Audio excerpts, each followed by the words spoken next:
On the program today, we've got a young man who is very skilled and experienced in working with youth and ministering to people in Pretoria.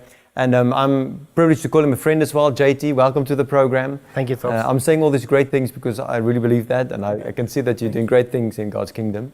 You are here to talk to us today about a special event for young people, I believe, called Gap Night. Yes. JT, tell us, what is Gap Night? Well, Tops, Gap Night is basically a unity prayer movement or unity prayer event that we started to organize for youth in our city. A couple of years ago, a couple of churches came together out of friendship, and they just said, what can we do together as a unity movement in our city to unite the youth so that they can take responsibility for our cities, although they cannot take responsibility physically in their current times because they are young people. At least they can take spiritually. They can take responsibility for their city. So we started organizing some prayer events once a year, where we get the youth together so that they can pray for the well-being of our city and also for our country. And it's amazing to see how God is using that event and is building up momentum in young people's hearts so that they can take responsibility for the city. And God's changing their hearts to look at their city in a different way and say, listen, I can do something for my community. But JT, if you think about how a city looks at the next generation, we all know the young people are the leaders of tomorrow. I think from a governmental perspective or leaders in a community, the things that the youth need to do in order to take responsibility for as leaders for the future. You can think of so many things that they have to do. Why specifically could unite them in prayer? I think when the church comes together and there's a united front, and one thing that we do together is pray together and build relationship with one another, you will see a different spiritual climate in our city. And it's something that I'm not sucking out of my thumb. It's actually a lot of research being done and a lot of examples across the world, actually, where churches unite in prayer and where they see the climate, the spiritual climate in the city start to change. So uniting people in prayer is probably the most basic thing that you can do, because there's no denominational or theological or anything clashing with one another, but there's this unity in saying, God, we trust you for our city, we trust you for our country, we trust you for our youth, their lives. And when we unite in prayer like that, it's amazing what we see. But what happens in the hearts of young people? You've had it now a few times. Yes. So this could to be to people that's not been involved, a great dream. Yes, you get the youth to pray together, but what have you seen happen in the hearts of the young people?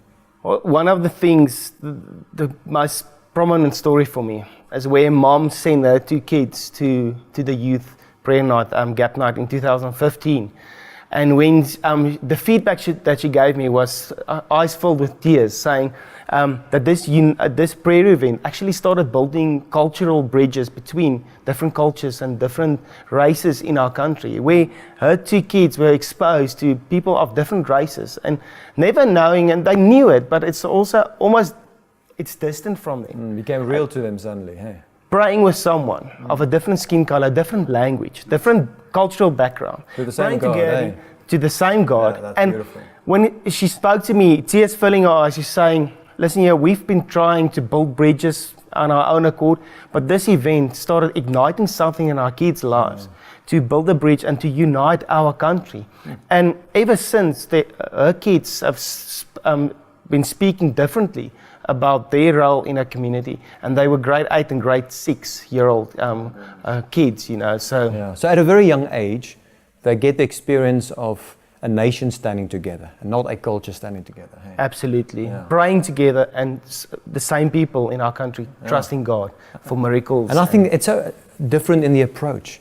Many times we try to understand on a political arena, you know, what will be the best, or educational, but actually forgetting that in prayer, as you be united, as you're saying, as the spiritual atmosphere change, there's trust, there's unity, and you know, a new nation is born from our youth.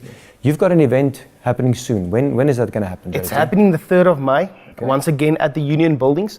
We believe that is a strategic area. So we'll be in the amphitheater, the South African Police Memorial. The amphitheater there, it can seat at least 7,000 people. Wow. Last event, we were almost 4,000 people coming together for praying. So on 3rd of May, it's going to start off at 6 o'clock the evening, and we're going to pray for 2-3 hours. It's going to be combined with worship, worship and praying. So it's not going to be just a worship conference or anything like that. It's going to be worship flowing in with prayer, and the main focus will be prayer that evening, specific prayer points. So the team is actually meeting together, and there's a couple of churches pulling together, making this event happen, and we are planning and praying that God will lead us in the specific areas that we need to pray into. If people want to see more about it, Facebook, where do they go? Facebook is the best place. We don't have a website. It's a couple of churches coming together and just doing this thing, funding this thing. So it's if you go on Facebook and you type in Gap Night, that's the only one on Facebook that I could find, Gap Night. It's a weird name. Standing in the gap for our country, for our people. So if you go on Gap Night, you'll find the event there, and all the information is there. And all people are welcome. Parents are welcome to bring their kids and pray with us. But predominantly it's for teenagers and students and young adults, young working people, to join together and pray. JT, now let's have the expectation that God will do great things. Absolutely. Because where there's unity, it commands God's blessing. So all the best with the planning for the event. Thanks, and we trust that the city will continue to change and transform as the nation prays together. Yes. So thank you for your time. Thank you. Appreciate it.